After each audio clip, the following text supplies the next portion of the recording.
সুপর্ণদা, খুব স্পেসিফিক প্রশ্ন, মানে ঠিক আছে আমরা চুরি, খুন, রাহাজানি, ধর্ষণ, তোলাবাজি সব আমরা লিগালাইজ করে ফেলছি, কিন্তু এই ডেপ্রিসিয়েশন, মানে আমরা চায়ের কাপে তুফান তুলে মাঝে মধ্যে হিংসা করছি কেন সব কিছু আসামে যাচ্ছে, কেন সব ইনভেস্টমেন্ট ওড়িশাতে যাচ্ছে, আমরা নিজেরা কি বানিয়েছি 13-14 বছর ধরে এই রাজ্যটাকে? ওয়ুক, আপনি আমাকে আমন্ত্রণ জানিয়েছেন, আপনাকে ধন্যবাদ জানাই।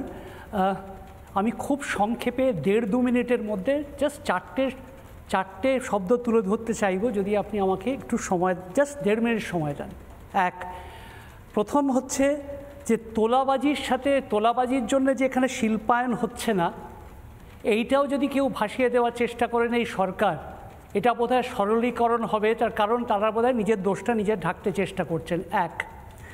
2 হচ্ছে 34 বছর এবং 14 বছর মানে 48 বছর, তার থেকে আমি 2006 থেকে 2011 যদি বাদ দিই 5 বছর মানে 43 বছর ধরে আমরা কর্মের বৃত্তটা বা শিল্পায়ন বা কর্মের বৃত্তটা সংকুচিত করতে করতে গেছি।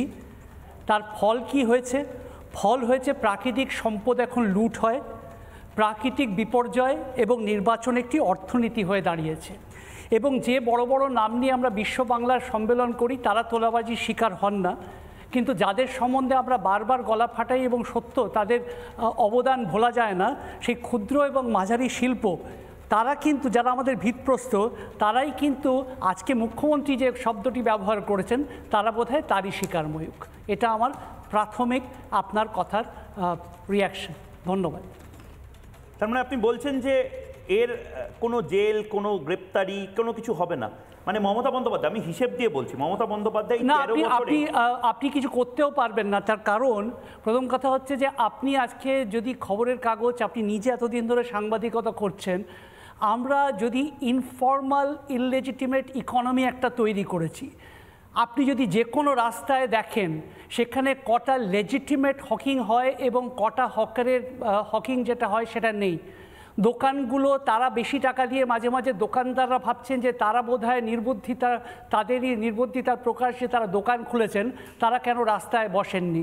সুতরাং আজকে আপনি তুলছেন, কালকে তারা বসে যাচ্ছে না। আপনি কোনো জায়গায় দেখুন, যদি আপনি কাজকর্ম সৃষ্টি করতে পারতেন এতদিন ধরে, আমি শুধু এই সরকারকে বলছি না, 48 বছর মাইনাস যে 5 বছরটা আমি বলছি, আমরা শিল্প বিরোধী মানসিকতা এখানে সাফার করেছি। আমি অনুজ রাজুর সাথে একমত।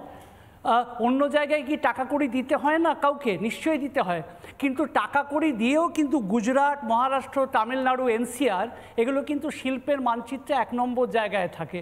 কিন্তু আর আমাদের এখানে কিন্তু কোনো না কোনো কারণে শিল্প বা অর্থনৈতিক যে কর্মকাণ্ডটা সেটা কিন্তু বন্ধ হয়ে যায় এবং কোনো না কোনো জিনিসের ওপর আমাদের নির্ভর করতে হয়। তবে আজকে মুখ্যমন্ত্রীর এই কথাটা যখন সাইনার্জি মিটিং হচ্ছে, সেখানে কি আমরা জানতে চাইছিলাম যে লেটেস্ট যে প্রপোজালটা উনি বলেছিলেন যে 4,40,595 কোটি, যেটা এবার বিজিপিএসে এসছে, সেটা কি করে অ্যাকশনাইজ করবে সেটা আমার মনে, আমি জানি না মুখ্যমন্ত্রী কি এটা বলতে চাইছেন যে তোলাবাজির জন্যে এই অ্যাকচুয়ালাইজেশনটা করা যাবে না। যদি সেটা বলে থাকেন, আমার মনে হয় সেটা উনিও খুব সরলীকরণ করছেন বলেই আমি মনে করছি। আমি দীপ্তাশ্ব যশের কাছে যাব তার প্রতিক্রিয়া নেওয়ার জন্য, কিন্তু দীপ্তাশ্ব, তোমার কাছে যাওয়ার আগে আমি পিসিআরকে অনুরোধ করব 3টে বাইট, যদি পিসিআর পারে, আমি 3টে বাইট যদি রেডি থাকে মমতা বন্দ্যোপাধ্যায় যে কথাগুলো বলেছেন। প্রথম, মমতা বন্দ্যোপাধ্যায় বলেছেন দীপ্তাশ্ব যে তোলাবাজিটা মানে টাকা ছাড়া কিছু হয় না। দ্বিতীয়, মমতা বন্দ্যোপাধ্যায় বললেন যে সেন্ট্রালাইজড করতে হবে। আমি জানি না তোলাবাজির সেন্ট্রালাইজড কী।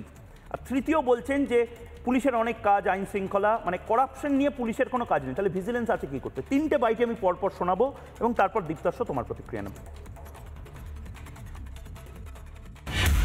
ইন্ডাস্ট্রিকেও আমি বলবো, কোনো ইন্ডাস্ট্রি করবার জন্য কেউ কিছু চাইলে দেবেন না, প্রয়োজন নেই। গভর্নমেন্ট যখন কাজ করে কারো কাছ থেকে নিয়ে নয়। আমি রেল মিনিস্টার হিসেবেও করে এসেছি, দীর্ঘদিনের সবচেয়ে বড় ডিপার্টমেন্ট আমার হাতে ছিল, আজ পর্যন্ত কেউ একটি কথাও বলতে পারবে না। 2, এখানেও আমি বলবো, মানুষের কাজের জন্য গভর্নমেন্ট যে প্রজেক্ট দেয় সেখান থেকে 1 টাকাও নেওয়া অপরাধ। হ্যাঁ, মানুষ যদি ভালোবেসে কোনো পার্টিকে হেল্প করতে চায় চেকে দিতেই পারে, তার জন্য তো সিস্টেম আছে, ট্রান্সপারেন্সি মেনটেন করে। বাট লোকাল কিছু লিডার বললো না হলে হবে না, কমপ্লেন করুন আমাদের কাছে, will take action immediately. Land সংক্রান্ত কিছু ব্যাপার আছে, যেমন pending applications for lease hold to free hold, 15 দিনের মধ্যে এটাকে কমপ্লিট করতে হবে, ফেলে রাখা যাবে না। বিবেক, তোমার একটা নিজস্ব টিম তৈরি করো, যাদের দিয়ে কাজটা করো। তুমি তো জানো টাকা না খেয়ে নিচ থেকে ওপরে আসে না,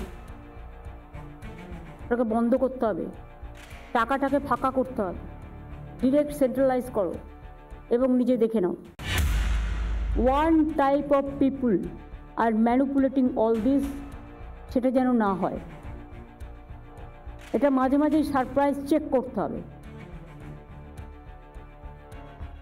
এবং কিছু ইন্ডিপেন্ডেন্ট এজেন্সিও তৈরি করতে হবে, যারা গিয়ে গিয়ে এগুলো দেখবে এবং অ্যাকশন নেবে।